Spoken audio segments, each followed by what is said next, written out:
G'day everybody, it's Zach's Place. Good to be with you again. Here's some food for thought as we draw towards the end of this letter from James, writing to the dispersed Christians of the day, living in the persecution and the suffering, living in some weird times.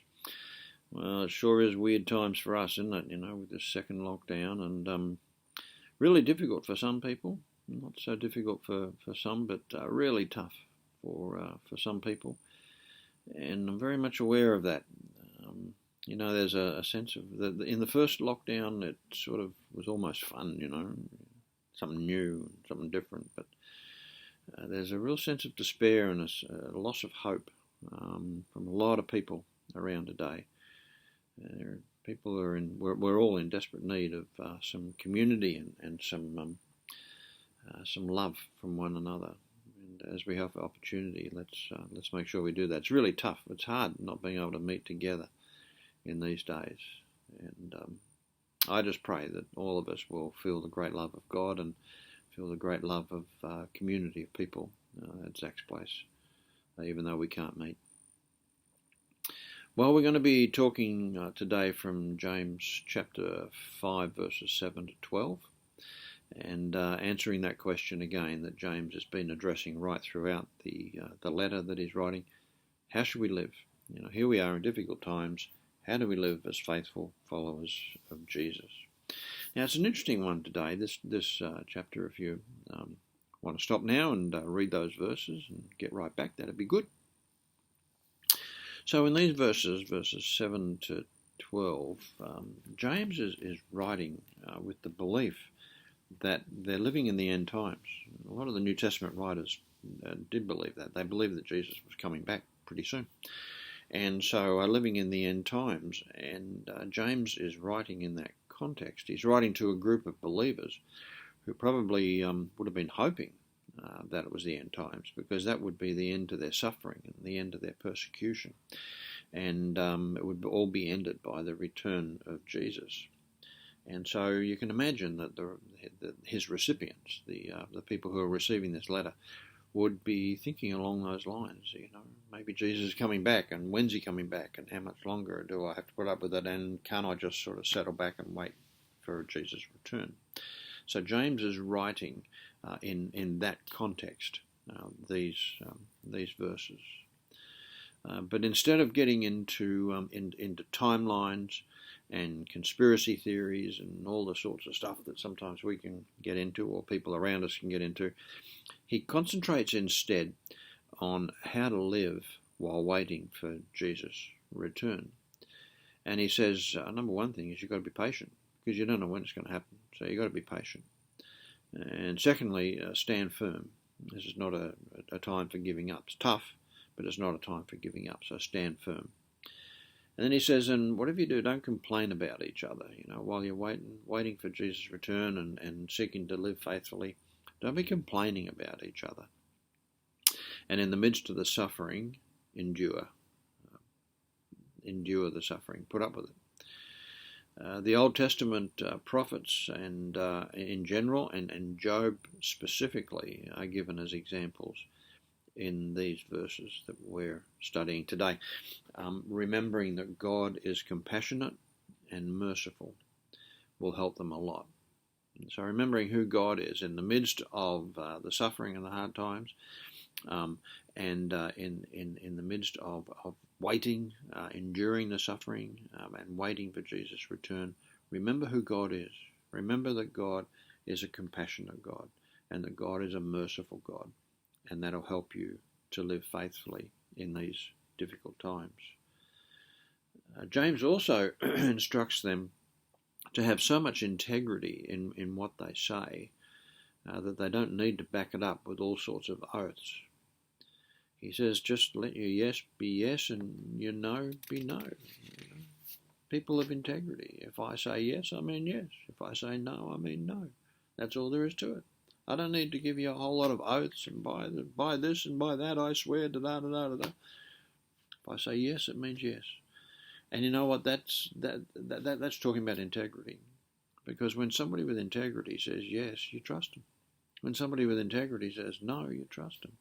And that's what James is calling for in these difficult times, and waiting for the return of Christ as they were. He's calling them to lives of integrity. So how do we reflect on that? What's this passage saying? We know end times theology can be comforting sometimes. You know, the idea that Jesus is coming back any second can be a comforting thought to a lot of people, especially when the going is really tough. I hear a lot of people today talking about how these are the last days and about the return of Jesus. Well, I wouldn't have a clue whether they're the last days or not. I do know that every generation has thought they're living in the last days. Maybe these are the last days. Who knows? I don't know. And that's basically what James is saying. But it sort of can be comforting to think, I'm living in these hard times. Jesus is coming back any moment.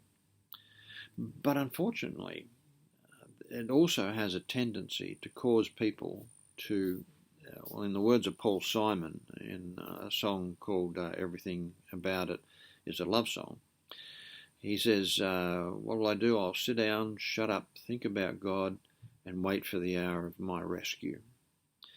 And that's that idea of, Jesus is coming soon, everything's going to be okay, so I'll just sit down, I'll shut up, I won't say anything, won't bother with life, I'll just wait for the hour of my rescue. And James is saying, you know what, that's not the way it should be. You need to be actively waiting for the coming of Jesus, actively waiting for time to end. He's in good company here because Peter said the same thing. Peter in 1 Peter 4, he tells his audience, in the light of thinking this might be the end times, he tells his audience to stay busy in love, to stay busy in forgiveness and hospitality and service, even in the hope of the return of Jesus. And James is teaching a similar attitude here. He concentrates not so much on the activities that Peter mentions, but he concentrates on things like patience and not grumbling and living lives of integrity. So there's a lot of good instruction there on how to live life, no matter whether it's the end times or not, on how to live life faithfully in difficult times. In the midst of suffering, you see, we can become impatient. We can start turning in on each other and complaining about each other and losing sight of what God is really like and what he's really doing. We can do all that in the midst of suffering, and James instructs otherwise. He says, no, don't be a community that's impatient and complaining and losing sight of God. Be a community that is patient and that is not complaining. It's loving one another and remembering who God is. In the midst of all of that, he says, be known as people of integrity. It's a wonderful thing. Imagine if the whole world was like that, or imagine if that's what defined the church in our communities, defined the church in our neighbourhoods. They are people of integrity. We might not agree with what they believe. We might not agree with some of the things they do, but I tell you, they're people of integrity. If they say yes, they mean yes. If they say no, they mean no. Imagine if that was the face of the church in our neighbourhoods. I think a few things would change. Well, as always, what about Jesus? Is this the stuff that Jesus taught? Is this the way that he lived? Jesus didn't talk much about end times at all. And in fact, he certainly didn't get into dates and signs and all that sort of stuff. He basically said, don't get worried about all that. He said, I don't know when the end times are. I don't know the date. Only the Father knows. I don't know. I'm trying to get your head around that one. But he's certainly saying, don't get hung up on all that sort of stuff. It seems that every generation sees signs that Jesus is coming back soon, but Jesus didn't really talk about that stuff at all. Oftentimes it's a distraction to life and to mission, to be sitting down and having all these charts about the end times. It stops people from really living life now, in the now, just like Jesus did. And Jesus certainly taught the need for patience in relation to suffering. and wishing it was over, and to the way that God is working in the world. He taught patience, and Jesus certainly was a person of integrity. He was integrity in the use of his words, in truthfulness. He didn't need to swear oaths left, right, and centre. What he said, that was it. In Jesus, we see profound integrity. He spoke clearly and he spoke truthfully. And so once again, we see that James is teaching only stuff that is true to the life and the teaching of Jesus. So how does that apply to us today? The so what question. So what? What does this mean for us? Well, we certainly need to develop patience, don't we? Need to be able to sit it out and endure these times of isolation and not seeing each other, not having the freedom to go around and shop without a mask and do the things we want to do and so forth, you know. We just need to be patient and to endure. And for those of us who are experiencing loneliness and in the isolation, just wishing that things were different, that's tough. I feel for you very, very much. But the teaching is here, be patient.